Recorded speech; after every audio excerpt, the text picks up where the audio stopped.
Is this contraption on? Is it working? Ah, there we go. I think we're live. We're live. What's happening, everybody? Hope everybody's having a fantastic whatever day you're watching this. Y'all know the routine, but I do want to say this. Thank y'all very much for hanging out with me. Truly appreciate it, guys. And for all of y'all that support the channel, either with super thanks or super chats, I want to give you guys the biggest shout out. I really do appreciate that so very much. I don't always get notifications of the super thanks. But I do want to say thank you to you guys that have contributed to the show in that way. It's very cool of you guys to do that. So thank you very much. A little bit sticky, a little bit sweaty. Just got through filming a What's He Up To in the Shop Today segment. Been working on the Triumph, and Triumph's coming along really well. She is going to be going to the shop this weekend, basically to get the forks done and when I say done, I mean fork seals, maybe some polishing. I'm not sure. Let's see what else. Possibly a rear shock setup and a couple of other things. Just got through doing the oil change, so there's that. And so that's cool. Like I say, getting the bike basically back on the road. She's running good and absolutely love riding that thing. So I gotta say, it's funny. It's like reconnecting with a good old friend with this Triumph. And for you guys that are into bikes, I have to admit, yes, the vintage bikes are a different riding style by today's standard. But I got to tell you, yes, even though it's got on the high end lightweight power, it's got middleweight torque. And that's really the fun part about that bike. She moves out just fine. Don't get me wrong. She's plenty fast, plenty fun, but the cool thing about it is that it's a Triumph. So the soundtrack is absolutely flawless. And man, I'm just having so much fun with that bike. And by the way, she's running better than I remember that thing running. So we're going to keep that rolling. And tires. Going to go with the set of Pirelli Diablo 4s. And mainly because I do still I'm going to be a little bit aggressive in terms of the riding style. It's always I've always been. And I like a tire that's going to be a little bit more aggressive, but I am going to stick with 190 50s. I'm not going to go to the 180 55s with this bike. If I end up getting a track bike, that is the tire that I typically will go with. And that's mainly because it's a taller with a more of a V profile, lets you dip into corners, lets you dive into corners a little bit. This bike's going to be more upright for the most part. So the 190 is going to stay. So with that being said, that's the latest that I'm up to. Again, that video I'll probably upload either tonight or maybe tomorrow morning. Just me hanging out with the bike, get a little bit of a more close-up view of the cowl. They got Tommy Boyd on Foxy. Chandelier makes an appearance in there somewhere. So again, that video will go up. Just a little quick, again, video. You guys are probably already used to that. Now,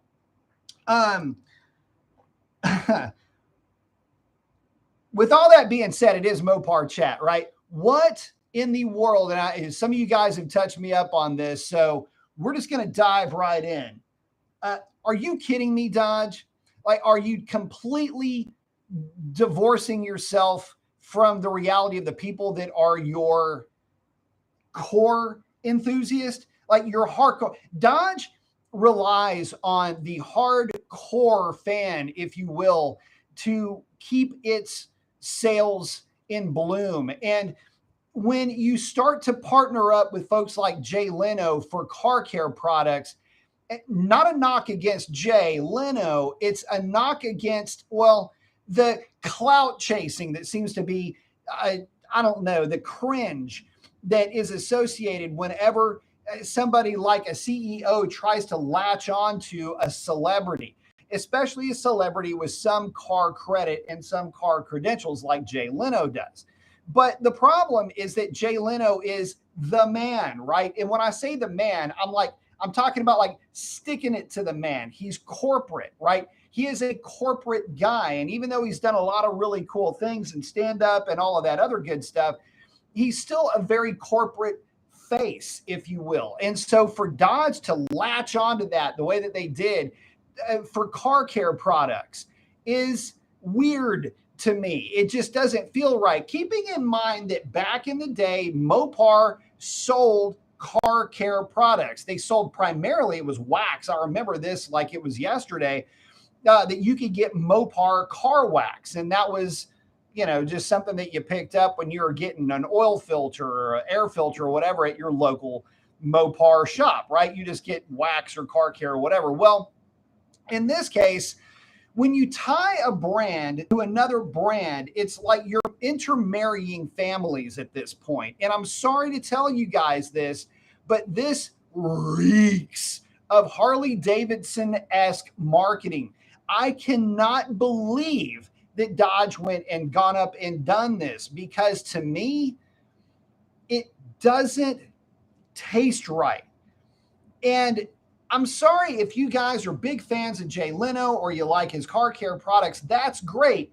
And I am too. I'm sure his stuff works fine. I've heard nothing but good things, to be honest with you, at least nothing bad. But you know that Jay Leno ain't back there breaking bad on some like car care products, right? If anything, I'm surprised they didn't partner up with chemical guys. I mean, it's kind of a harder core, edgy sounding brand, the way that Mopar is supposed to be. By the way, this is marketing gold at Mopar, Dodge, Stellantis. If you're going to pair up with somebody with a bit of an edge, right? Pair up with somebody that's got a bit of an exclusivity about them, kind of like all them are Hellcats you keep making parts for, yet nothing for the NA guys. Pair up with somebody that's got a bit more of a hardcore following. Like when you go to the detail spot or the detail shop and you see the chemical guys products on there, you know that that's more for a professional crowd.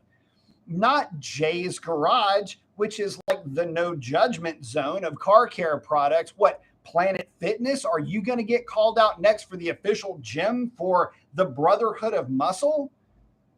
This is getting very watered down, guys. Mopar, to me, is becoming more and more just a marketing wing, or at least the Dodge brand anyway, is becoming more and more a marketing wing of the Stellantis mothership. And the problem is they're getting it really wrong at every turn of the table. And this is the issue that so many of us have a problem with.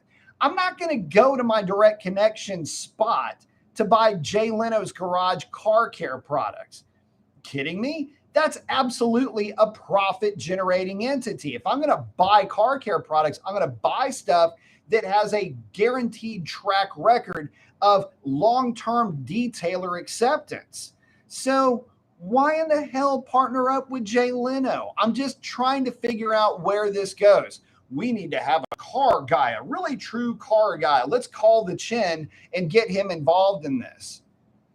I'm just not seeing the logic. Actually, let me rephrase that. I am seeing the logic. The logic is of a wannabe, not even of a has-been, but a wannabe. It's like the prospect that never gets the patch, that will never get the patch, but you keep making them buy beer. You keep making them buy smokes. You keep making him buy burgers and chicken wings because the guy's good for it. He's the Mort from Goodfellas. Like, he's never going to be the right fit for the crew, but you'd keep him around because he's got some kind of an asset that you're looking for. That's how Dodge is to Stellantis right now. It's, wow, we're really butch and we're really this and that, when the reality is that it's a paper freaking tiger, guys. There's nothing coming after 2024 for Dodge. And let me also step around Dodge real quick. And let's talk about that Ram brand that I'm such a big fan of. See, one of the issues right now, moving away from Dodge and talking about Ram, is that for 2024, the year that we were all supposed to be getting lathered up for that Hurricane Inline 6, which should have been a year old in the Ram 1500 by now. Remember the rumor mill from 2018 to 2020? Well, let's talk about that. None of that came true. Go ahead and try to build your own, or look up or Google or whichever search engine blows your hair back 2024 Ram specifications, and you know what you're going to find? The same stuff that you'll find for 2023. A Hemi with e-torque, whether you want it or not, and a V6 with e-torque. whether you want it or not, and whether you even know what eTorque does. Because, guys, I tuned my truck and I've got no access to eTorque. Couldn't tell you what it does or when it does it. But it's on the truck and it seems to do no harm, at least in terms of performance. But, you know, I got to tell you guys, if you're talking about the Ram brand in general, this is another spot that's got a little bit of a burr in my saddle, if you will. And the reason for that is because we have been talking about this Hurricane Inline 6 for how long? And it just hasn't really made it downstream. It's only been stuck in the Grand Wagoneer, which is blowing my mind. You know, a lot of folks have also asked me, well, what about putting that Hurricane in the Banshee? Okay, well, a platform will accept it because it's a Chimera platform. And what Chimera means in today's parlance, if you will, is that the platform will handle internal combustion, hybrid, and it'll handle the full-on EV. So, yeah, I guess by that logic, my understanding is it's a Chimera platform, but have you seen the Banshee?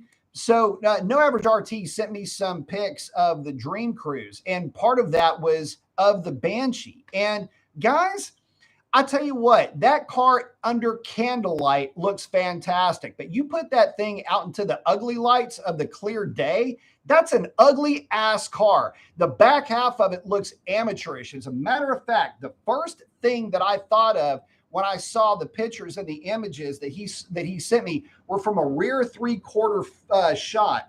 And the thing that I thought was that it looked amateurish to me, like they didn't finish designing it. It was like we've got this idea and it kind of looks like this. But guys, that car is not fit for public consumption, at least not from a styling standpoint from my eye. There are far and away better looking alternatives that would be functionally just fine for that platform, not looking the way that that thing did. And again, I get it. Sometimes some colors on some cars, especially images of some cars, just simply cannot do them justice. Basically, anything from Nissan can go ahead and be referenced here, 350, 370, and the like, right? But I got to tell you, the look on that thing just definitely didn't do anything for me. So here we are. Okay, we've got two butch brands for Stellantis, Dodge and Ram. And you've got Dodge checking in basically just, you can hear the testosterone leaving the body of Dodge right now. Don't take it there. But yeah, I know what you're going with that. That's pretty funny. But no, you can hear just the emasculation of Dodge as a brand taking place.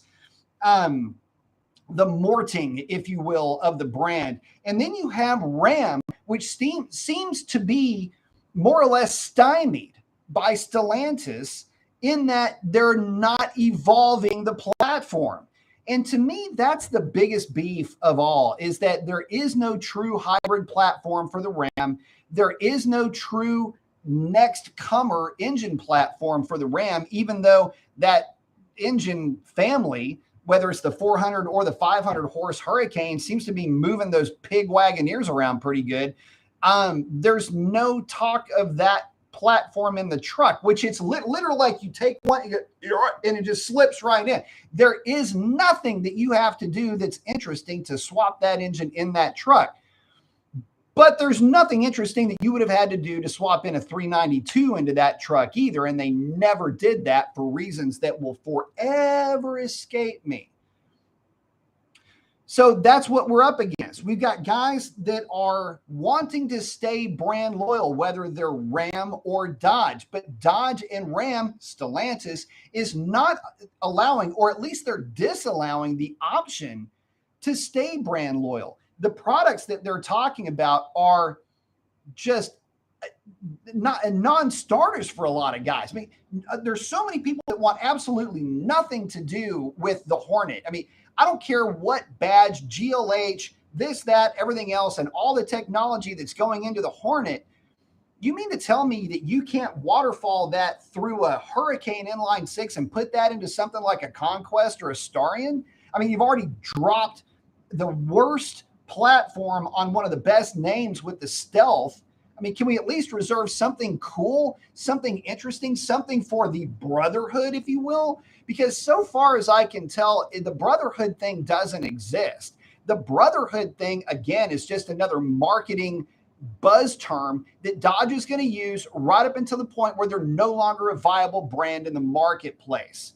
Yoink, gone. See ya, Dodge. You go the same way that Pontiac went for Chevrolet, except in this case, Chevrolet didn't suffer for it. The automotive world didn't necessarily suffer because Buick goes kind of away or Pontiac goes completely away. Chrysler doesn't really exist except for a minivan company. What's the point of even having Dodge around? Just to name things certain, like we can still hold on to names. We're still going to call it a Dodge because of nostalgia. At this stage of the game, if go ahead and just kill the brand. If you're not going to do something cool with it, kill it and let Ford run with it. Because right now, Ford is the dish running away with the spoon. The new S650 cannot get enough publicity. People are talking about it over and over again between the S650 and the Dark Horse. And now with the other new, I don't know, whatever they're calling the new GT3 derivative car that you're seeing, the new road car, $300,000 that it is. But at least they're doing something cool and interesting that is an all-encompassing vehicle. And they're going to keep being innovative because that's just what Ford does. You can get a supercharged F-150 from the factory if you wanted to with their optional supercharger kits. Are you hearing me, guys? This is the direction that Dodge is going. They're basically, you're watching this thing slowly bleed out. And hate to tell you this, but there is waning interest in all of these jailbreak cars and last call cars. Nobody's talking about them. Nobody seems to be interested. Nobody seems to care. And as goes the excitement and the loyalty and the stick-to-itiveness, if you will, for new Dodge fans, if you even want to call them that, so goes the brand. So with that, guys, let me get to y'all and see what is going on with you folks out there. Don't forget to hit like, subscribe if you're new to the channel, please. It helps me a ton with all those analytics and stuff. And I'm going to be bumping around a little bit. I'm not going to go super long tonight. Mainly tonight, a little bit of a change of pace for the cadence of the show. Anyway, Sovereign, what's up, is in. Brent is in. DM is in. What's up, guys? Jeremy, what's up, man? KDC is in. Eric, good evening. Ardell is in. What's up, homie? Glad to see you in, as always. Jeremy is in. Davion, cool name, by the way. Good to see you, man. Lime's in. What up?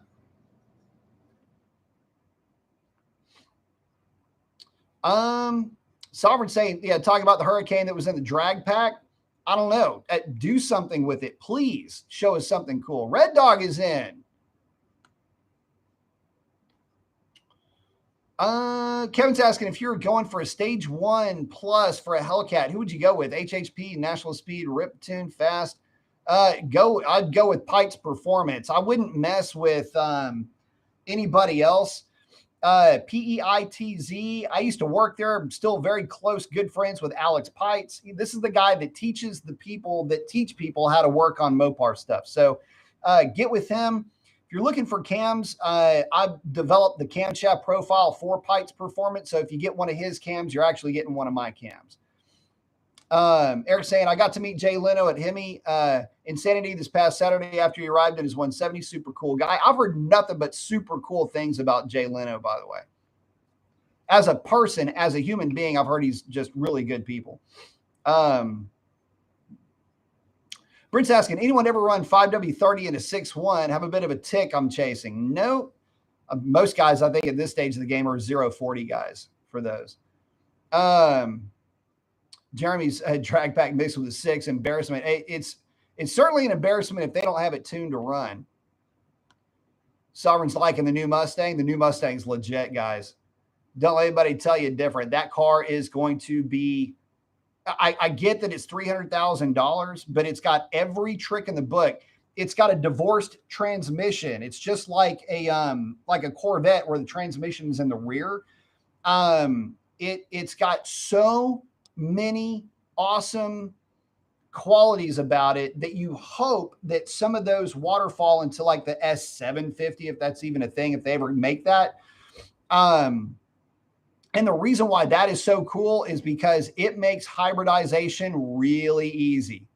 And really weight, when you're starting to add weight to a vehicle, it makes putting weight and ballasting the car a lot easier. I'm just saying, guys, I can see from the engineering side where that's going to end up going. Noab saying, Eric Taylor, Jay seemed pretty cool guy, but he has to be. Don't think Dodge could have done more. Yeah, it's like I say, guys. I mean, go back to my rant at the beginning of this video. Max saying apparently the Hurricane moves a gargantuan Wagoneers. Yes, it does.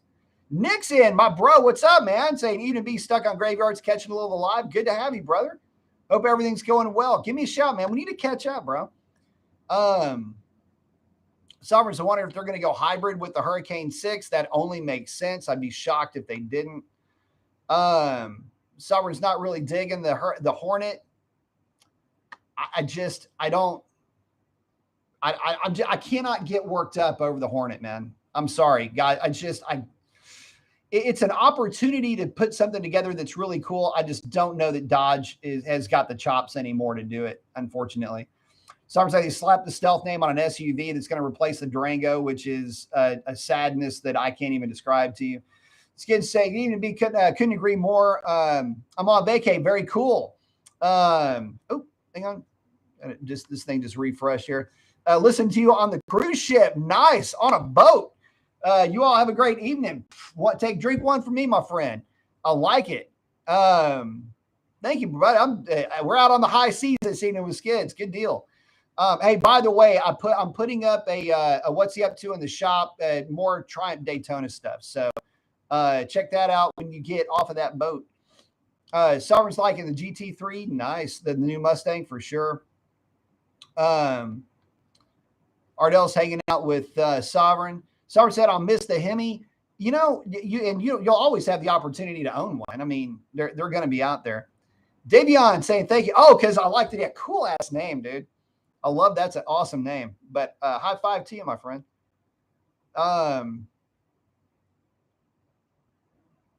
Jeremy's would have called it the Aries. Anything would have been Aries. Yeah, like the Aries K car. Yeah. Lime's in GTD. That's Ford Mustang GT Dodge Killer. It's actually a Mustang GTD. That's an awesome car. So I'm saying hit that like, subscribe. Yeah, it's for 300K though. Yeah, but here's the thing though. Think about this. Just consider this for just a minute. Yeah, it's a lot of money, but I can't afford $100,000. In fact, I can't afford this little guy right here. You know, I did a build your own on my own car, and it ended up being $15,000 more than what it was when it was new, just car for car. So kind of a weird deal there. But what's weird is that all of these cars are getting to be unobtainably expensive. But what we're all hoping is that some of this stuff waterfalls down. So we'll see.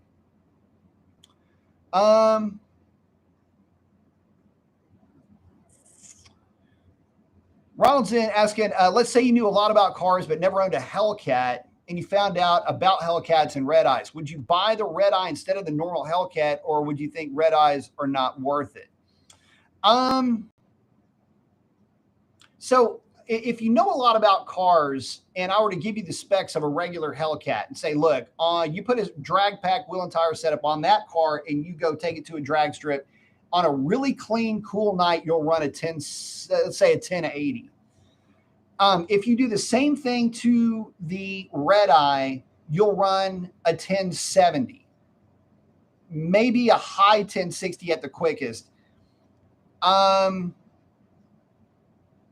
that's like in street trim. There's things you can do to the red eye to make it quicker. If all things are equal, I'm going to pick the red eye because the red eye just has better, more updated stuff in it. And it's got more upside if you decide to tune it and take some of the nannies out of it.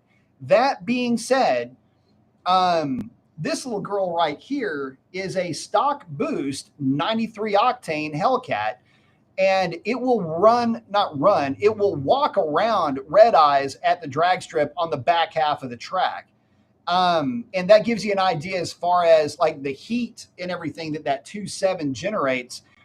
There's some nannies that are in play that you have to deal with just because it'll make great torque and it gets to the 1/8 mile quicker than this car, but this car will run a quicker 1/4 mile time just because it'll run it down on the big end. But that's with my tuning. So got to take that for what it's worth. And it's got a 309 gear too, just like the red eye.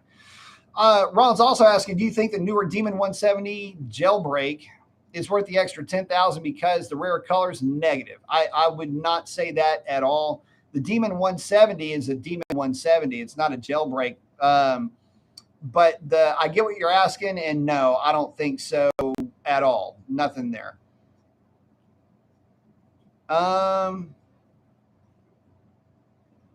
Yeah, the jailbreak is just a regular red eye. So if you're looking for a Demon 170, that's a completely different animal. Nick's saying, yeah, we do. My dad sold his Demon, more issues, got a good price. She's gone. And I get that. So yeah, hit me up, dude. I'll be doing a lot of admin work tomorrow. So shoot me up. Sovereign saying, Brian, on a boat, be on a boat. I like it. Well, soon to be. So speaking of boat stuff, so I'm really working on the trailer now. My brother-in-law is going to help me. I've got it's got surge brakes on it. So I've got to get I'll show you what that looks like. So back in the day, and they still make these, by the way, the good old Surge-O-Matic Model 60 from Dyco.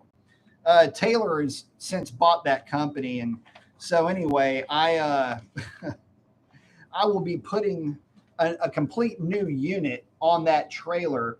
So we're going to be putting that on there. Going to have to bleed the brakes, make sure the wheel cylinders aren't leaking. If they are, replace them. Hopefully it's got reversible, it's drum brakes. So I believe it does have the reversible brakes. That way you can back the thing up. And I believe it does because I don't think it would have made it in the garage if it didn't. But anyway, it certainly will not make it up my driveway if it doesn't. So there's going to be some problems. I'm going to have to get a lockout for that. But anyway, yeah, there's going to be a lot of work that's get done to that thing. At a rapid decompression of 2 tires, by the way, literally blew 2 of the tires completely apart. I need to get some pictures and show you guys that, or at least get a video of it. Skids is in. Yep. Owen saying, if Dodge fails to have a sequel to the Challenger, that will sell GM crate something to compete with the Mustang. I don't know. GM isn't giving us anything either. But the thing about GM that's kind of funny to me is that nobody really is complaining the way about the Camaro going away, the way that the Mopar guys are about their LX platforms, the Challenger and the Charger. Himmy Dad saying 60 grand for a new Scat is crazy. Welcome to 292. Yeah. 2023, but 292 is kind of funny when you say it that way because it's like a 6-cylinder displacement. Screw it. We're going to get an old pickup truck with an inline 6.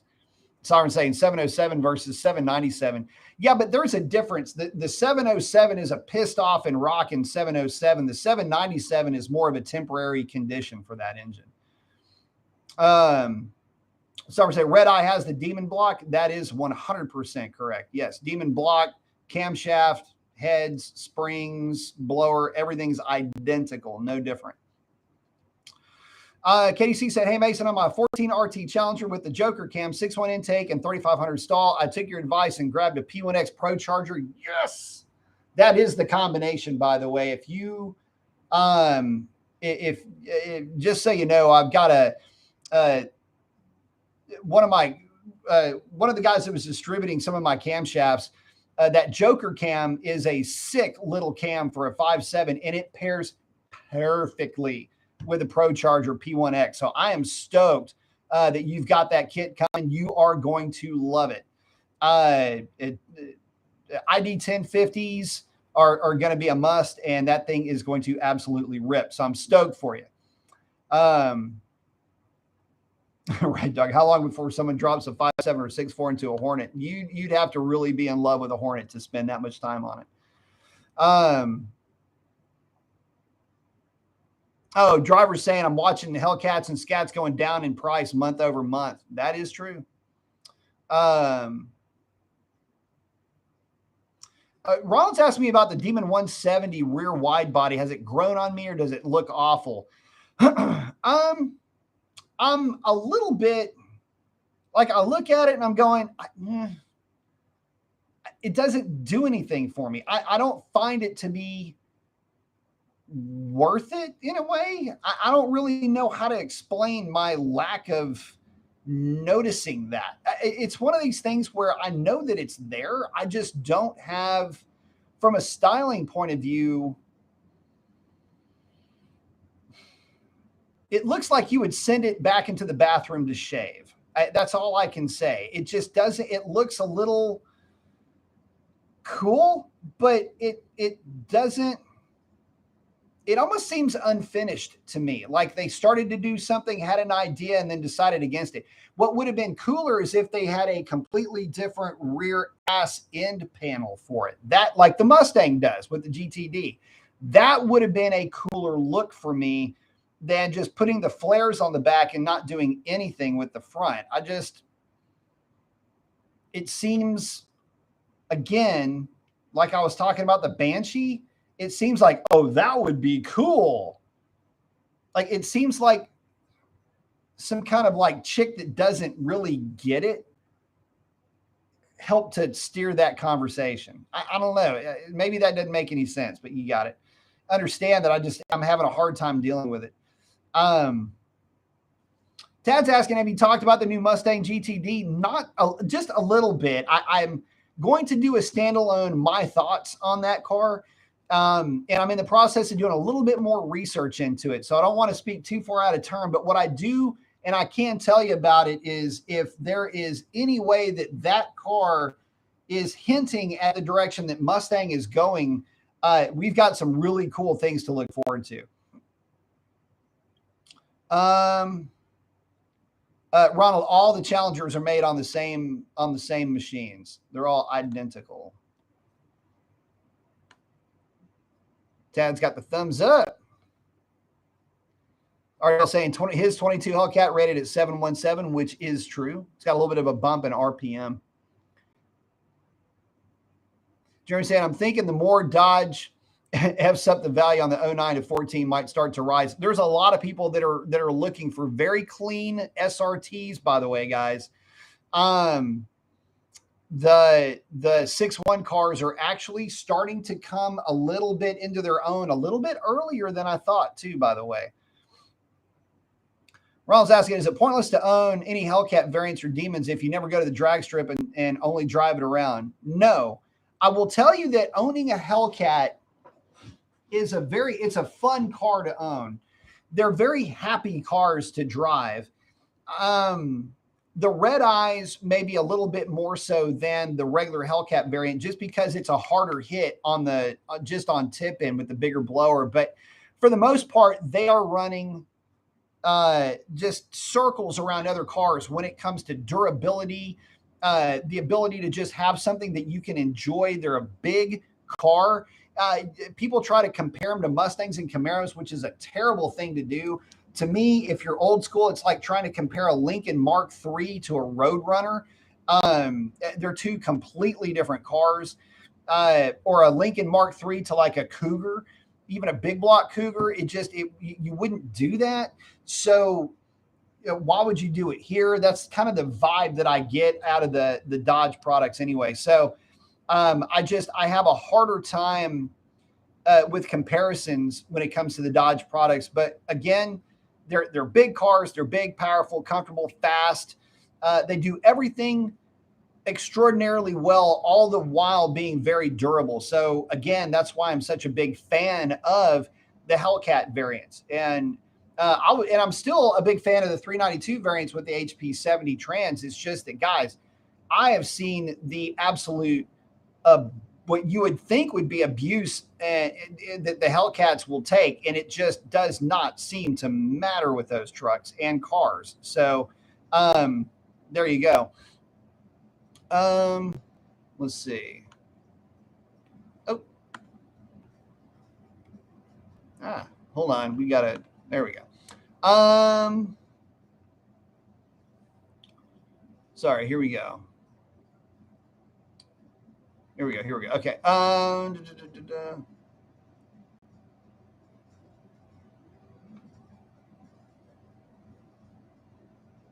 Let's see. Sorry, guys. I hit the wrong thing and I just blew all this my feed up.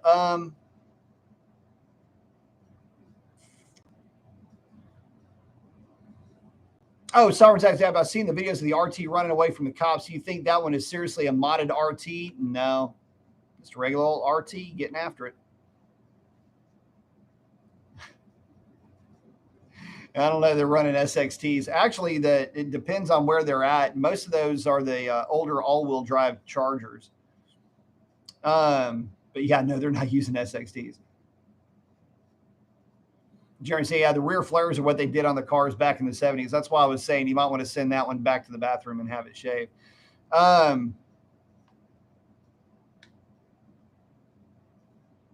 And skids, yeah, V6 Charger. They do in some municipalities do have the V6s, which is actually the reason why some of them did switch to the V6s. They were having so many problems flattening out cams with the Hemis from idling for too long. And I know that from talking to some of the DPS guys that I know. And every one of their Chargers has had the cams replaced, almost to a car they have.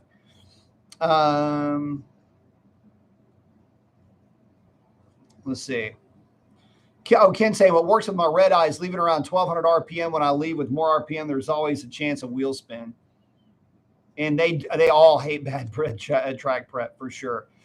When I was running all of the red eye variants at the track, whenever I would get either numbers for guys or I was doing data logging when we were getting our transmission tune protocol put together, that was left to me. I'm the guy that took the car to the track, got all the data, set all the ship points, and did all that kind of stuff. About the best I could hope for on fairly decent track prep was 1500. Ron's asking, does crank horsepower really matter? Yeah, it does. I mean, you have to have a way to rate a power plant. And so they rate it at the crank because it is a power generating entity. The power generating entity technically doesn't know what transmission's being bolted to it, or what application it's going to be put into. That same engine could be used in a boat, could be used in an airplane, could be used in a hovercraft. It could be used in a car. It could be used in a retro car, like you're going to repower a car. You could use that engine in anything. And so you have to have a way to rate the engine itself without a transmission, because an automatic will have a potential to have a different output at the rear wheels than a manual will. So that's the reason why they rate them the way that they rate them. J1379 SAE standards.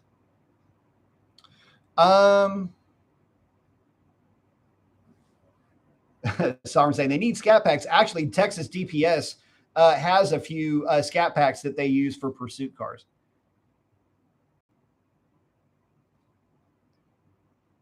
And skids, if they had steelies that would work on a Hellcat, I would run them.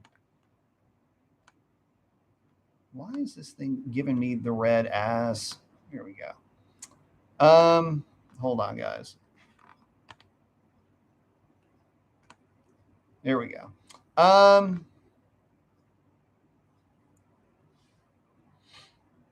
Yeah, and that is a one of the issues, Sovereign, is that they just had so many issues with the earlier 5.7s. Great cars, though. They just, if you let them sit and idle for too long without the right oil change protocol, they will fail. Ron saying, can Scat Packs easily outrun cops? Depends on the cop, I guess. Depends on who's driving the Scat Pack. Skids. You're right about that, man. Some of them do let them idle basically all day. And Sovereign, it's the thing is that you got to remember that when the car is idling, it's still running, and people forget that. And a lot of those cars will idle for 6-8 hours a day. None of our fleet trucks idle, by the way. And my truck's got 100 and Buffy's at like 182, 183, I think right now. And that truck runs better now than it did when it had 30,000 miles on it when I got it. Jeremy saying Florida has RT Challengers and Hellcats.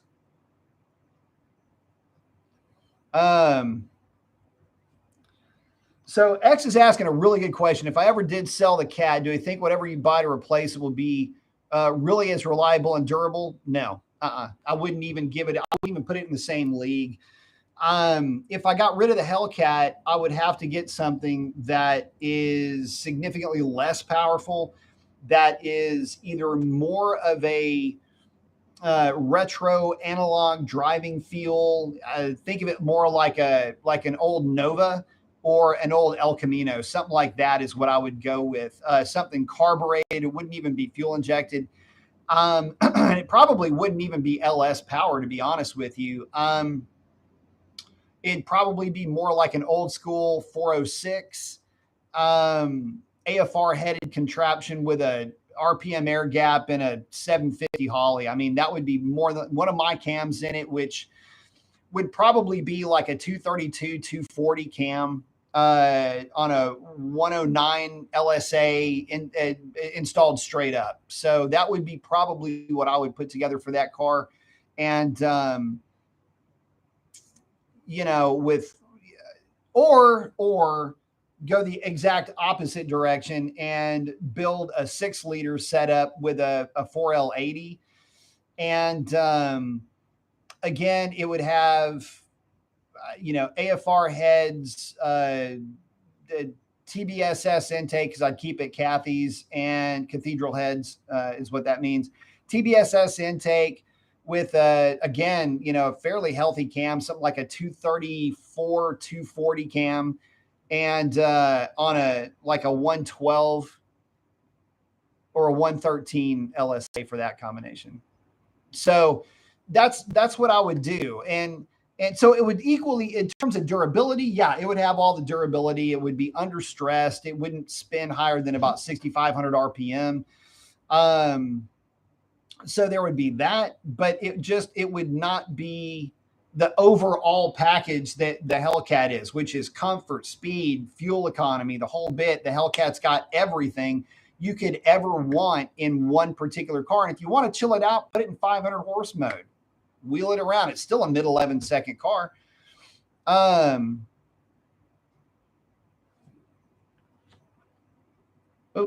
Get back up here. But that's the reality of going from a Hellcat to anything else. Sovereign's hanging out with Jeremy. That's what I'm talking about for the hot rods they get to play with. Ardell, blacktop drag strips suck. Yeah, they do. If you're ever running on something that's got nothing but asphalt, especially at the launch, you got to have concrete for at least the first 330 feet. But yeah, you're exactly right. They do suck. Sovereign saying, if you're viewing this on a mobile device, please take a moment, back out, hit like, hit subscribe. If you're new to the channel, please subscribe, hit the like button. Oh, one other thing, I forgot to hit this on the first part of the show. If you're watching this and you're just getting blown up with ads, it takes a couple of days for YouTube to process one of these live shows. I always try to make it a point to go in and remove as many ads as I can to make the show watchable for you guys that are listening to this and not watching it, but you're listening to it while you're driving. working a machine or something like that. I know a lot of you guys, that's what makes up the backbone of the views on Mopar Chat Live. So just know that I'm thinking about you guys when I do that. I want to make sure that you guys get enough content and it's not just a bunch of ads playing in the background, because that'll make me personally check out of a video quicker than anything else. Jeremy's saying I work on a lot of them, putting a new 5.7 and an all-wheel drive charger and a subframe in another. Yep. Talking about working on a lot of the municipality-owned Mopars. Ken saying, no car cannot run a police radio. That is very true. Ron's asking, would I trade my Hellcat for a normal Demon with very low miles, or as a down payment for a Demon 170? It was possible. So I can answer both of those questions with my own personal experience. I'll start with the 170. The 170 I could not get at Sticker. And I was willing to actually trade in this car for the 170 if I could have gotten my hands on one. And none of the dealerships wanted to work with me. So that deal didn't go through. As far as would I trade it for a Demon with very low miles? Early on, I had an opportunity to pick up a Demon for what would have been at the time, basically my car plus about $35,000. And I didn't jump on it. And I kind of wish I would have at the time. But it wasn't the right car at the right time for me. And that car did have some modifications done to it. So if I was to get one, I wanted one that would have been stock, because I would have been going after a stock number. But anyway, I ended up keeping this one. This one's equally as special. You got to remember, she's an early Hellcat. Birthday is in November of 2014. So that'll give you an idea. I mean, she's coming up on a 9-year, her 9-year-old birthday is coming up in just a few months. So kind of a cool thing. Brent's asking, what's the best cam for the 6.1? It all depends on what you're going to do with it, man. Ken, thank you very much. Brother's saying, here's $10 for the new Chevy 632 with 1,000 horsepower motor to put in whatever you want. I love it. Yeah, and by all accounts, that is a nasty little big block. The thing is, I'm more of a small block guy than I am a big block guy, but that 632 would work out really well in an El Camino. I'll just put that out there. And build a turbo 400 and put something obnoxious like 253 gears in it. So you can cruise on the highway at about 80 miles an hour, mat the throttle, and smoke the tires till about 120.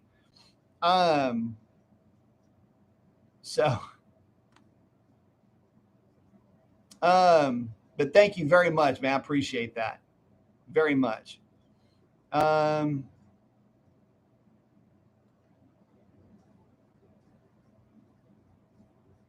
X is asking, have I considered the Termies? Yeah, I have. The other vehicle that I've actually thought about, and y'all are not going to believe. So, and by the way, where I live is infested with these things. But one of the other vehicles that I've thought about is getting another Lightning. And I have owned 2 of them. And I really like those trucks a lot just for what they are. If I were to get rid of my Hellcat and you're to ask me what would I get without batting an eyelash, it would be, if I could find the right one, it would be a Lightning. And then I would navvy swap that son of a bitch. But that's what it would be. It'd be a Lightning. Because I would have the money to do it if I did it. But I would probably do a navigator swap with, like a set of like Sean Highland-esque cams in it, and put a Whipple on it, and that would be the build, I think, for that truck, because that thing's got a pretty stout trans in it too. Let's see. Space Dog's asking what I think about electric turbochargers. They don't exist. And I'm sorry to tell you, anything you've seen is bullshit. They simply don't exist. Let me explain to you why they don't exist. Physics has a bit of a problem with it. Every 5 or 10 years, somebody comes out with this electric turbocharger. Electric turbochargers work as a stopgap in some OE applications where they'll hit it with 48 volts as a boost lag eliminator, but they only work in that application. So to give you an idea of how much power it takes to run a turbo, most factory turbochargers, if they make 15 pounds of boost, you've got around 30 in some cases, typically a lot less than that, because it's usually not 2-to-1, but you can have as much as a 2-to-1 back pressure ratio. So in other words, how much power would your car make if it had 30 PSI of back pressure, right? In a naturally aspirated car. So let's say even at that, though, it's got 20 pounds of back pressure to make 15 pounds of boost. That's not free horsepower. And typically a turbo will still cost 10 to 15% in terms of power output to create whatever power that it makes, which is to say that you need in a 500 horsepower car, you need at least 65 horsepower to drive the turbochargers. To make an electric motor make 65 horsepower is a big deal. That is a big electric motor.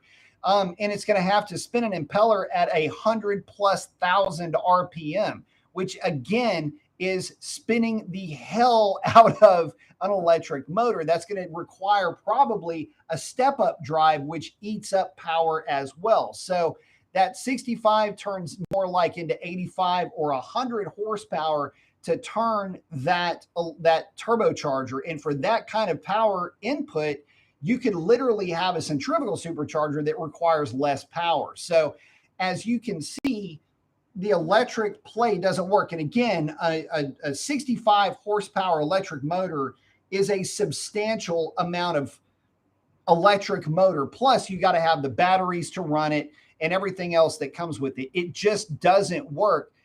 And there have been attempts to make it work over and over and over again with varying levels of motor, electric motor, and lithium polymer batteries. You've got capacitor hits that they've tried to use with this. It just hasn't worked. Let me grab something to drink. Now my voice is starting to flake out. Hang on. It hasn't played out because nobody has put together an electrical system that can manage that. Oddly enough, there is a system that would kind of work. And it's actually a product that's more like the e-torque system in the Ram trucks. It's also a 48 volt unit. If they could actually hammer that thing with about 48 volts, whatever amperage it would take to actually make the torque, but if you could hit it with maybe a 10-second wave of power with a regen feature, that would maybe work. But the actual turbo systems are inefficient. You need a direct drive if you're going to be using that kind of power, electrical power. You need a direct drive system, and that way you don't have two different steps to get where you need to get to make the power. You just have a direct setup from electricity to mechanical force being applied. Because again, now you're going electricity to a mechanical force to be a compressor into an engine to make dry. Again, there's too many middlemen that degrade efficiency. Noah, thank you very much. Say no question, just helping out, brother. Man, I appreciate that. Thank you very much. By the way, don't forget to send me the files. But thank you, brother. I do appreciate that quite a bit, man.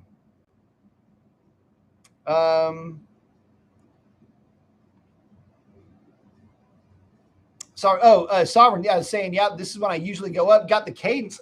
Got the ball guy with the shades and the flex. I like it.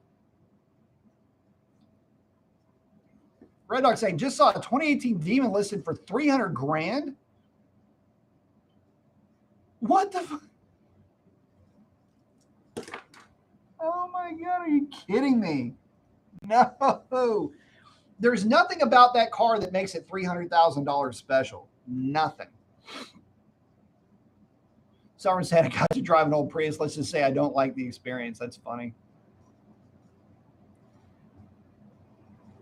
Tad's asking, what's the fastest ET someone has run the Hellcat with a black key? I'm sure there are people crazy enough to chase that number. We did. 1140 is the fastest that I have seen anybody run. I had if the track was still open, I had a plan to try to get an 1125 out of the black key and didn't get a chance to do it. But I know for a bona fide fact, it will run an 11.4 flat.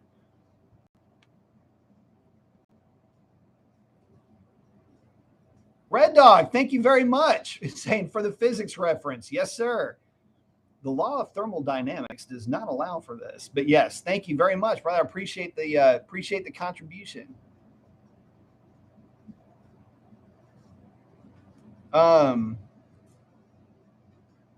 Thank you guys.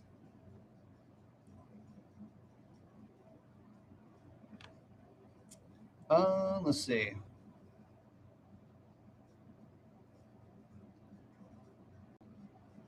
Oh, Ryan's asking, how do I like the TBA machine pulleys? Love them. And by the way, Todd's using a newer upgraded bearing than what even I have. He's using 19,500 RPM bearings now.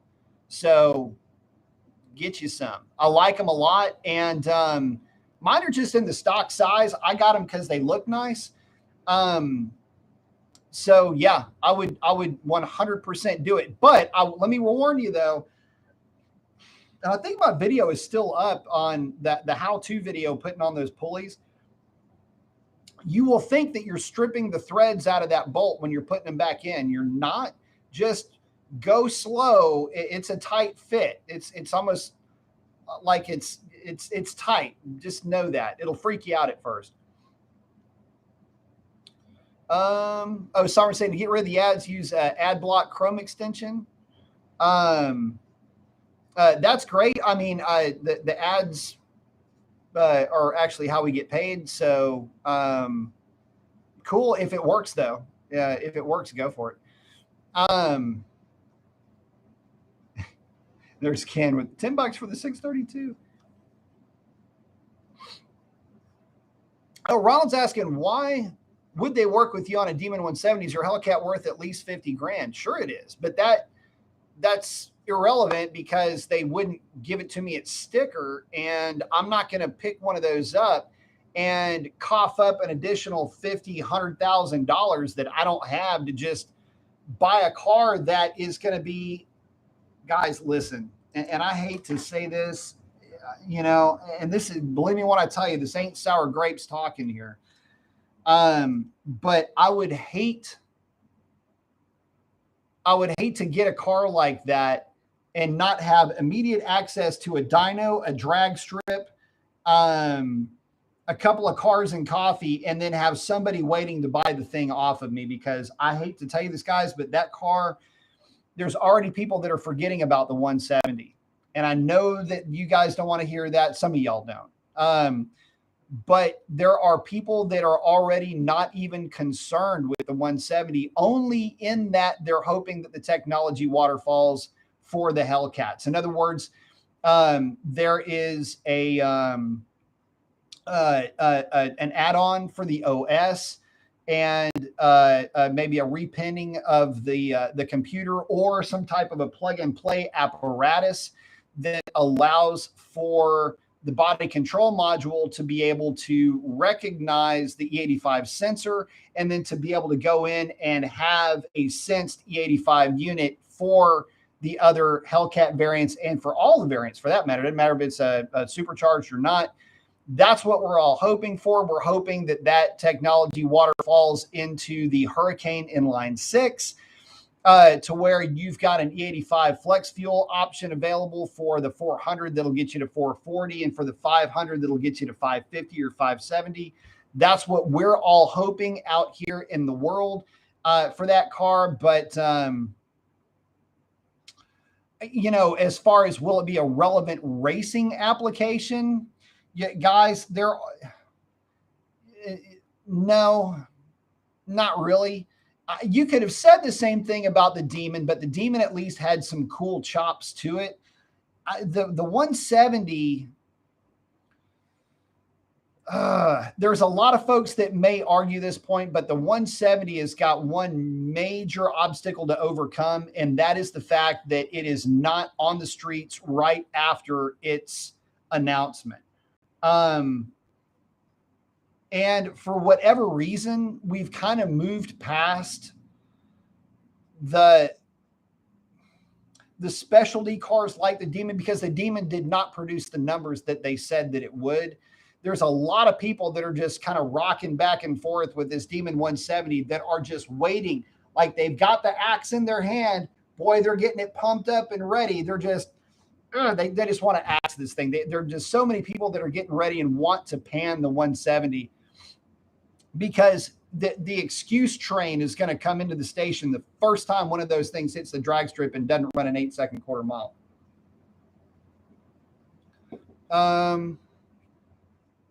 Let's see.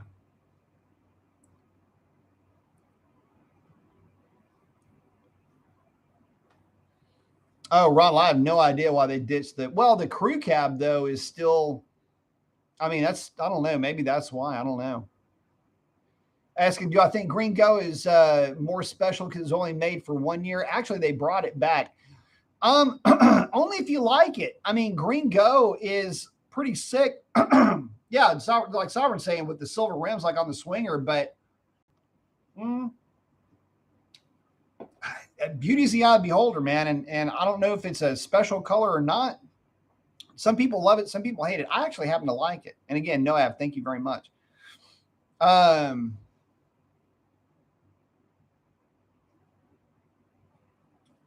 Let's see. Oh, yeah, Skid 75. Actually, you know what? Fun fact, Demonology had a Green Go Hellcat. I know, because I almost bought it.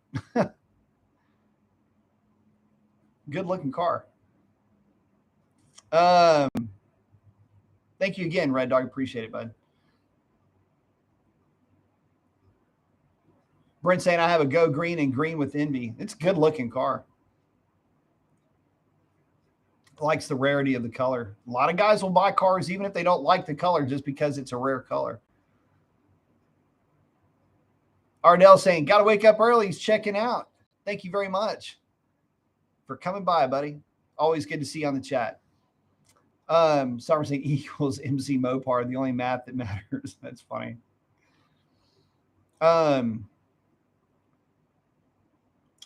Rollins asking, did all muscle cars like Mustangs, Camaros, and Challengers start out with V6s before? Well, none of them had V6s back in the day. The Mustang started out life with an inline 6, followed up with a 260. Actually, the Barracuda would have come before that, had an inline 6. I don't think it was a 225 yet. Might have been, but it also had a 273 V8. It actually came out 2 weeks before the Mustang did. The Camaro, I believe, always had a V8 option, but it also had an inline 6 option. And the Challengers always had a V8 option. So not just an inline 6.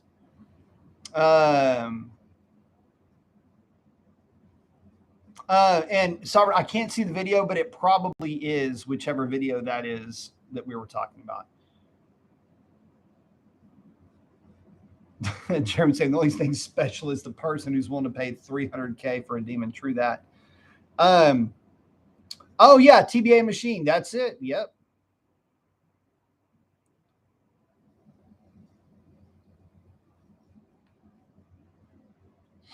Yep. TBA machine pulleys. Good setup too, man. Really good setup. In fact, I think mine, the stock size might be like a 16th of an inch larger than actual stock, but they're not. And again, I wouldn't consider them a performance upgrade, even though they're considerably lighter than the factory stuff. There might be a little bit of spool up in there, but I will tell you that they look way better. Donnie's saying, I don't know, man, just get a little bit bored of Dodge. Even when I got my Hellcat, it feels like they ignore Hellcat in favor of Red Eye. It was even worse with a 5.7. A lot of people feel the same way, Donnie. I'm not even going to lie. I'm kind of right there with you in some respects. Donnie saying, I'd love to buy a 2.7 blower, but $8,000 on direct connection is kind of wild. I wouldn't waste my time. Pulley the 2.4 to whatever power you want to make and let her rip. Listen, the 2.4 record on nitrous is still like an 840 or an 850. I know that Sanders was running 870s like clockwork with a pulley to the gills 2.4 with a 250 shot. And that was a car, it just would go laps like that. But then, in fact, well, it would run 870s like that. And then he went and did a weight reduction and dropped it another 2 or 3 tenths after that. So, and the funny thing about that is that so many guys, so with Hellcats, you go from running, like guys don't do what I did with this car. I'm an anomaly. It's me, Jim Mopar, Orange Crush, the dude that had the car that was back in the day. Anyway, you only had like maybe 10 of us at one point at the most, maybe a dozen that were actually doing what myself and Jim and the rest of us were doing, and Jim and I are the only ones to run 10 consistent 10.0s with stock boost and 93 octane. And so Jim's got really clean air up in Canada. I've got good DA, but a lot of humidity down here. I've got a 309. He's got a 262. I'm running a front sway bar. He's not. So it's not the same combination. We went about it a little bit different, but, and we've got a little bit different air to work with. And again, we're the only ones that were doing that with that stock boost. But typically guys with Hellcats, you go from running like, a tune only on a drag pack, you're running 1020, 1030, and then you go pulleys on a 2.7 on E85, and now you've got a 960 car, right? So that's where you literally pick up a full second. You go from making 700 horsepower to 1,000, basically like that, or at least 900 to the crank. And that's just life. I mean, that's just how it is. Sovereign's he's got the links to the Hellcat, the pulley install for the idlers. So check those out if you want to see what's up. Again, another, deeper dive. And if you're new to the channel, it's not just a live show. I also do other videos. I do how-to videos, my thoughts videos. What am I up to in the shop today? Kind of videos, just kind of a look behind the scenes. So let's see. Skids, Corvette started with a Blue Flame inline 6. Fun fact, Blue Flame 136 horsepower. That engine was in a lot of different cars, but yes, that's what he got started with.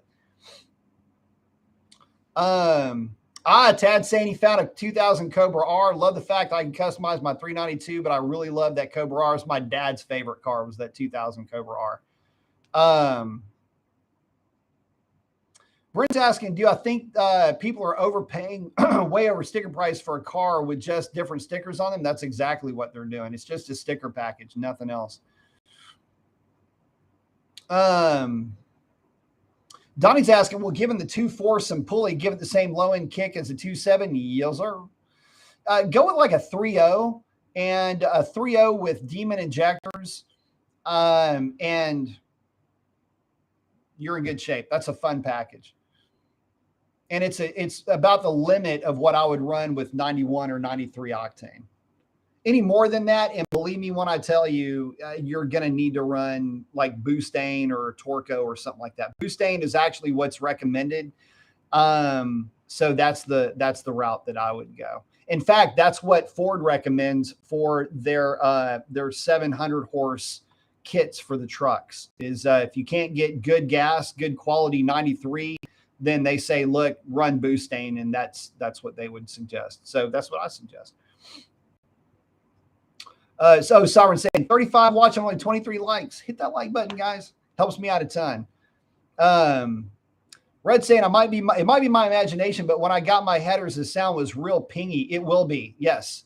After a couple of months, the tone seemed to have mellowed and lowered. You just got used to it. There's a tinny sound to headers, and it's just that's the actual the sound that the header makes, and a lot of that has to do with the fact that especially with a stock cam, which has got such a real wide lobe separation angle, it's just the cam opens early. And so when that cam cracks early, you've got more cylinder pressure that's coming out of that cylinder for any RPM, especially at idle. Whereas if you're used to something with a tighter LSA where it opens later and you got more overlap, you don't get as much of that ting, ting, ting, ting, ting sound. But yeah, no, it's not that it's not doing it, bro. You're just used to it. And it gets me every single freaking time we would put headers on a car. I got to remember, it's going to have that tinny sound to it until you just kind of get used to it doing it in the background.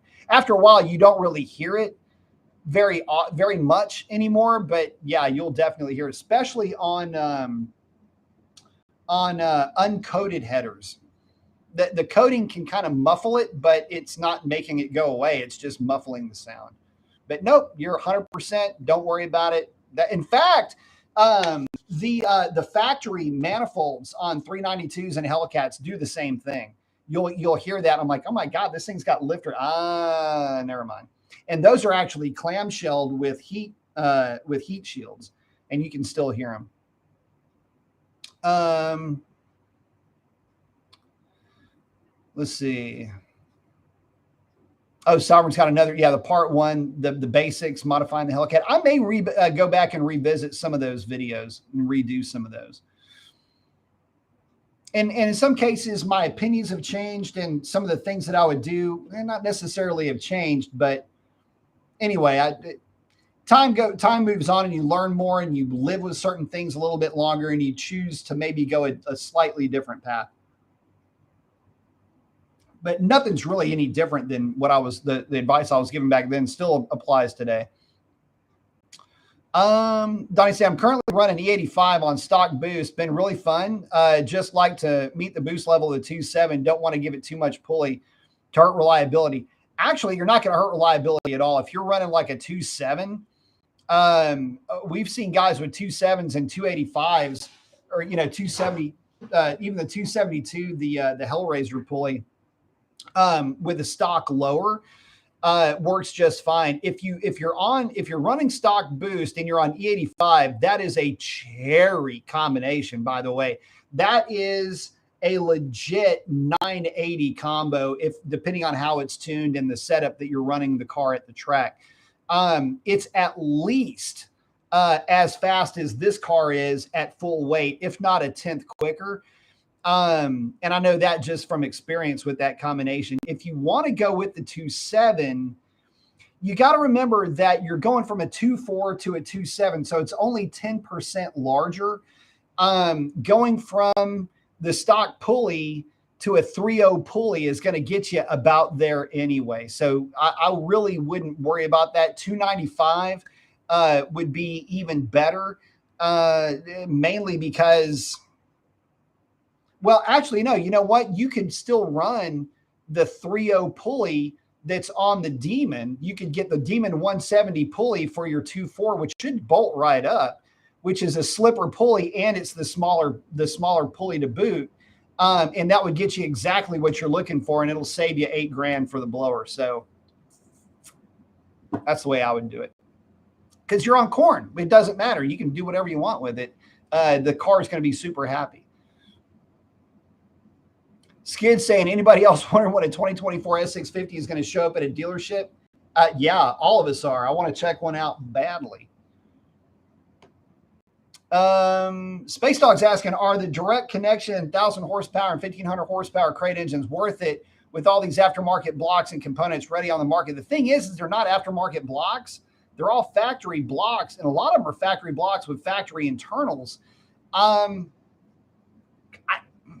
in my opinion, not really. I mean, the 1500 horsepower stuff's interesting only in that it's going to have its own controllers. So in that respect, yeah, it's worth it just to have the technology there already ready to go. Like it's already been thought out for you. But from a durability standpoint, I mean, there's guys running, you got to remember, just a regular Hellcat block will handle all kinds of all the power you want to throw at it. Add to that the even more upgraded components that are in the Red Eye blocks, and with the right tune and the right fuel, you're not really power limited. Just throw the kitchen sink at it and see what sticks, because I haven't seen anybody hit the limits of either block, to be honest with you. And we've seen some nutty combinations run through the shop. Skid saying the new Mustang's got his curiosity for sure.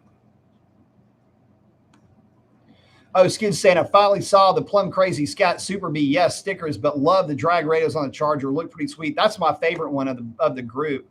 Not a big fan of the Plum Crazy, but yeah, it's a good looking car. It's probably the route that I would go. Of all the sticker cars, either a one of the Swingers or the one of the Swingers or the Super B, mainly because the Super B has all the 1320 stuff on it. And for me, that matters. So I'd probably maybe lean a little bit more in that direction, but the Swinger looks really good.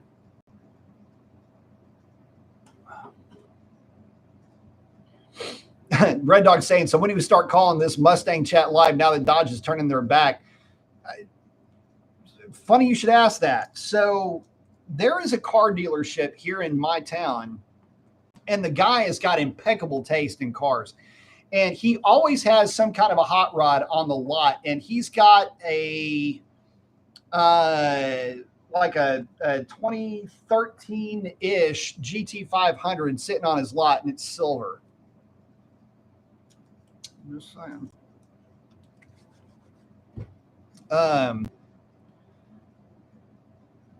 Let's see.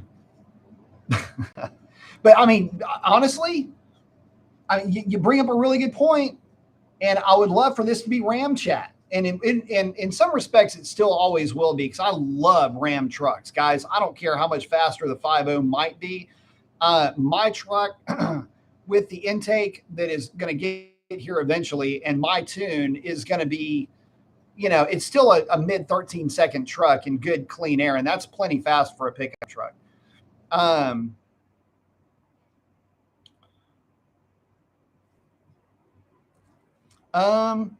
Ross asks, how did people find out about modifying cars that it can help make them faster? Do you think it came from people who worked in car factories?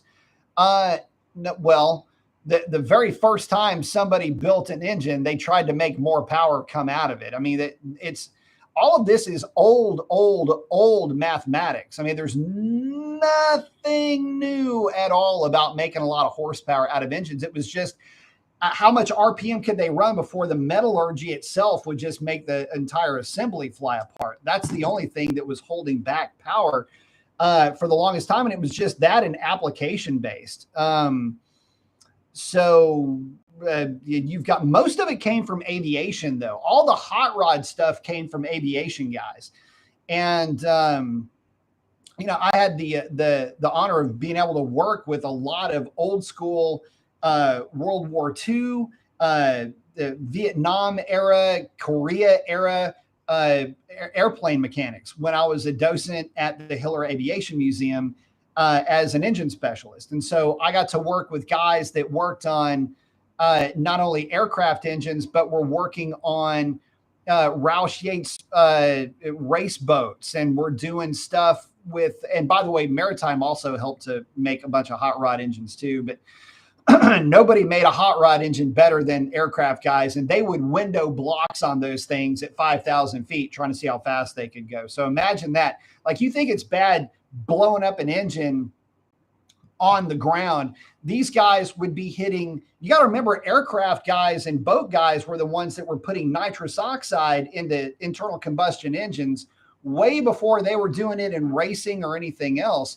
At least in cars, they were doing that in race applications for airplanes. And yeah, you window the block on one of these engines at altitude, You got to bail out, bro. You're getting rid of you might save it, but you might not. Some of the big radials you can save, but the water cooled stuff, forget about it. But yeah, they've been hot rodding stuff. In fact, they were hot rodding it before the engines even existed. They would build the engine on paper and try to see if they can make that engine hold together. And if that ain't hot rodding, I don't know what is. They would have because they had dynos back then. They knew how to make a dyno. It's just a water brake. And yeah, you would see big radials on dynos and they would wick that thing up, or, or it would be a V configuration 8-cylinder like a Hispano. And they would, or a Hall Scott, which would be an inline engine, or a V. It didn't really matter. Hall Scotts were huge Hemi engines. Like they were true Hemi, not like the Mopar, which is technically a semi Hemi. These were engines where you screwed the cylinder onto a literal crankcase. And when you screwed the cylinder onto the crankcase, there was no cylinder head. The valves and everything else were machined and built into the actual cylinder itself. And they were all mechanically driven overhead camshafts. That's how they did stuff back in the day. So you would look at this thing by today's standard and go, wow, that's high tech. Dude, that's stuff that was built literally over 115 years ago. And we're talking 5-inch bore, 7-inch stroke, huge engines. And what they would basically do is they would just try to make the thing make as much power as they could. Hemis were good because they're very volumetrically efficient. They're not very good thermodynamically. And from an efficiency standpoint, that's where wedge heads come into play. But from a volumetric efficiency, they work great. And when you've got crap fuel and low compression, you need to get as much air into that cylinder as you can. You're not worried about compressing it. You just need to compress it to an acceptable amount to generate cylinder pressure, which is typically 6.5 to 7.5 to 1. 7.5 would be a high compression for those earlier engines with the fuel quality that they had. But they still tried to hot rod them. They knew if they threw compression at it, they would substantially get more power. And it's not uncommon to scatter one of those things all over the place. But then came, different fueling, nitrous oxide, all manners of things. And they knew that alcohol made a lot of power back then too. They just didn't have the metallurgy to hold everything together. But they tried, man. They tried really hard.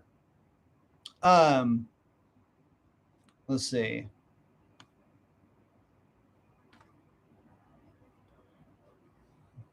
Skid saying a lot of us Mopar guys are also low-key Blue Oval fans. A lot of us Mopar guys come from Ford backgrounds. I can tell you, speaking from personal experience, yes, my grandfather did race Dodges back in the day, back before NASCAR was NASCAR and it was just stock car racing.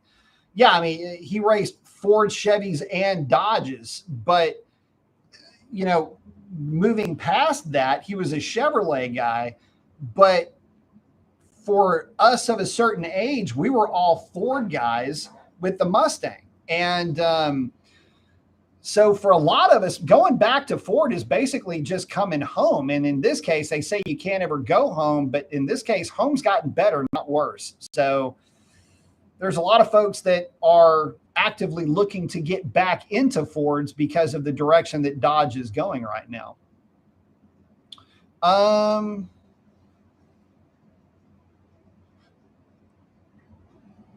Let's see.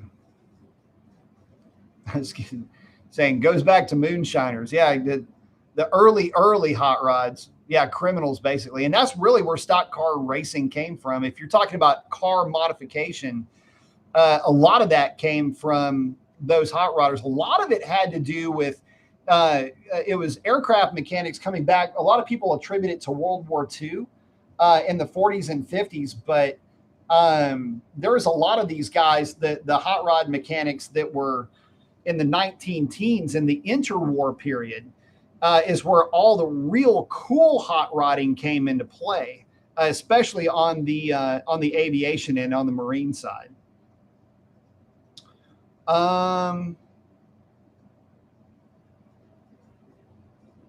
Brent's asking, who would I recommend to tune a 6.1? Pike's Performance.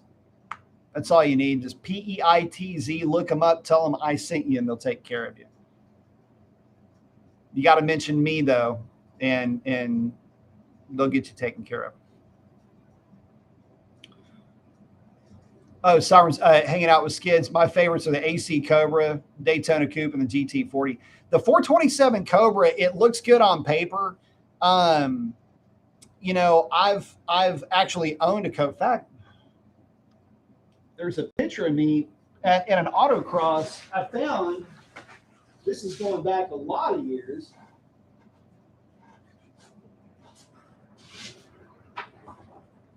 It's one of the few pictures I can find of that car, and that's me. Looks like I'm initiating. I'm a right-hand turn, but I'm on the throttle in this shot. And that's my old Cobra. And if that helmet looks familiar, it's because it's that helmet that I'm wearing.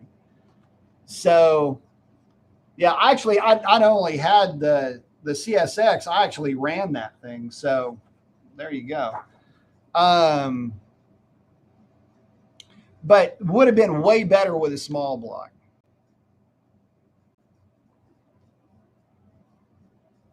Oh, Skids, first car is a 66 Mustang Auto Coupe. Funny you should say that. That's actually what my wife and I are looking for right now. It's a 66 Mustang with a 289 and Auto Coupe in white with red interior. In fact, we found one, but there's too much money right now. I'm saying hot rods came from running booze. Actually, it depends on which version of hot rod you're talking about. A lot of the guys were just taking old, they just call it just jalopies. My granddad's, yeah, we find an old jalopy, pull that flathead out, put a Hemi in it, run it. That's what they did back then. Back then they started out with the baby Hemis that were basically Hemi. Oh, it's a performance engine, guys. Hemi is just a cylinder head configuration. That it does not mean high performance. It just basically means somewhat decent volumetric efficiency. You saw Hemi engines in agricultural applications. You saw it in tractor applications. You saw they used Hemis for air raid sirens. They used Hemis as starter engines for some aircraft engines. I mean, they used them for a little bit of everything. So anyway, they would find some just torn up old like DeSoto or something like that, grab one of those engines and throw them in like a 32 Ford. And that was what they would start out. That's what he got started out hot rodding around in. So good stuff. When he got back from the war, he was racing like the minute his feet hit the ground. And that would make sense. I mean, him and his brothers, came from a family background in Kansas where they owned a few small gas stations and service stations. In fact, my great uncle still ran his service station up to the day he died. Skid's saying, so soft spot for saying, my grandfathers both drove Fords, even their tractors. Fun story. I worked at a driving range, and the tractor that I drove had a Model T engine in it. It's kind of cool. Ron says, do I think Mopar is the most popular car brand? It depends on how you define popular. I'd call it most infamous, maybe.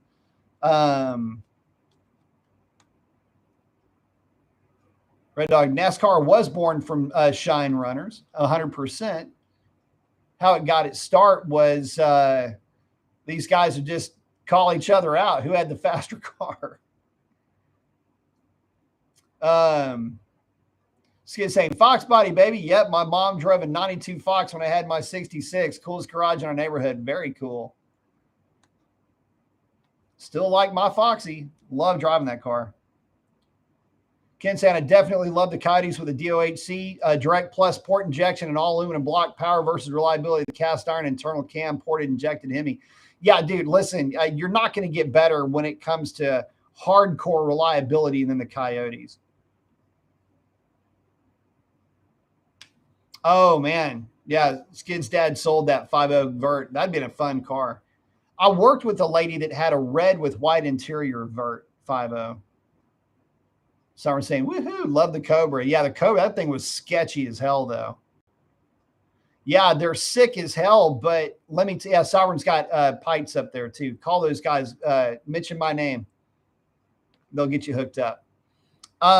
Yeah, the Cobra was sick, man, but it needed a small block. The big block was way too much engine. Plus, it was a pain in the ass. It made the exhaust restrictive, and just because of the sheer size of it, was a pain in the ass to keep cool.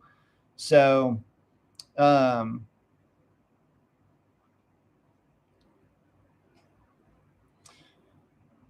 Ronald, do I think that 120 for a Demon 170 is worth it at MSRP? Oh, that's tough, man. Good question. Is it overpriced even at sticker? Damn, man, I have to say yes, only because it's not new technology. It's just new technology to Dodge. So I'd say yeah.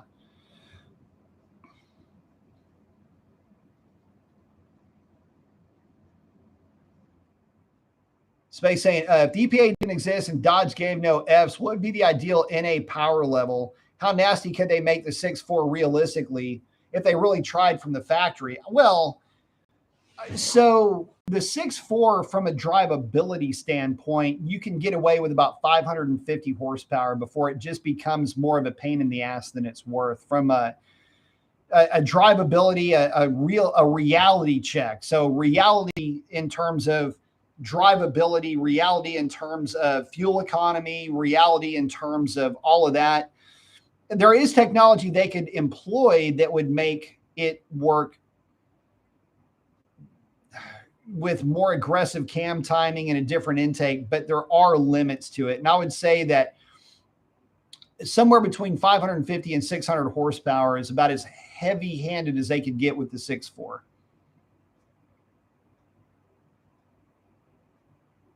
Sovereign said his mom had a gold flake white top moonroof 350 Nova. That would have been a cool ass car. Baby moon rims, nice.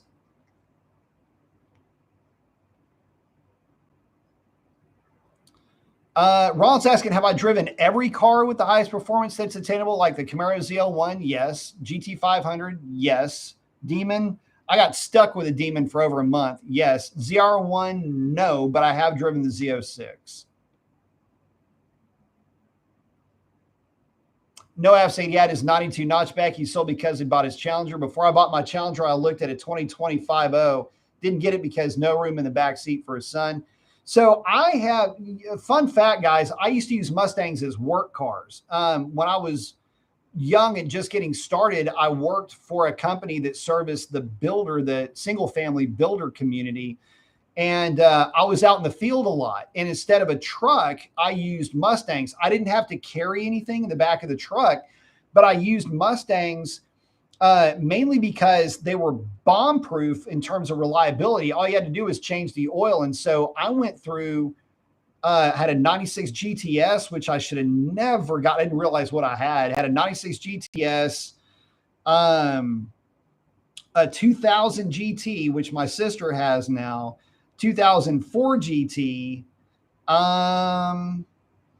I had my Fox body that I used, the Foxy that I used as a work car for a hot minute. And what else? I've had several Fox bodies, but for the most part, I used to use the SN95s as work cars. Had 3 of them for that purpose. Skids is like in the 350. Yep. That's what's in the boat. They are grenade, and they're really durable engines. But guys, with that, we're up against a time block. I've got an hour and a half in on this. I have got to wrap it up because I got to wake up crazy early in the morning. Guys, I want to thank each and every one of y'all for hanging out with me. Would not do this without you. Love each and every one of y'all, and I mean that. Listen, guys, get out there and do something cool for somebody because chances are they need it way more than you know. Guys, demons are invisible and they're all in your head, and these folks are battling them. So do something cool, put a smile on their face. And with that, I am going to wrap it up. Y'all get out there and have a good day, too. Make sure you do something cool for yourself. Dad, miss and love you. And that is a wrap. Adios, guys.